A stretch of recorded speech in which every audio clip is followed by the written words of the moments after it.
রাজধানীর হাতিরঝিলে বিশ্বের ৩৮টি দেশের সঙ্গে একযোগে অনুষ্ঠিত হয়েছে আন্তর্জাতিক হাফ ম্যারাথন ওয়ান রান। এতে অংশ নেন ১,০০০-এর বেশি দৌড়প্রেমী।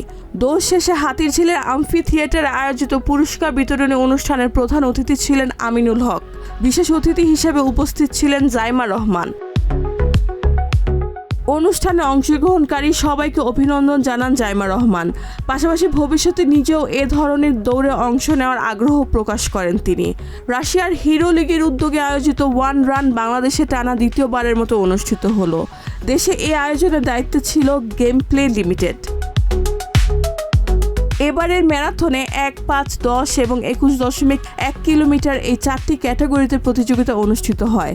শিশু থেকে শুরু করে প্রবীণ সব বয়সী মানুষের অংশগ্রহণে প্রাণবন্ত হয়ে ওঠে পুরো আয়োজন।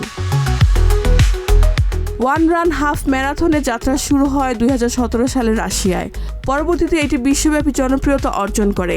এবছর রাশিয়া, চীন, ব্রাজিল, ভেনেজুয়েলা, সার্বিয়া, বেলারুশ ও তানজানিয়া সহ বিশ্বের ৩৮টি দেশে একযোগে এই ম্যারাথন অনুষ্ঠিত হয়। রেহানা বেগম, প্রজন্ম ২৪।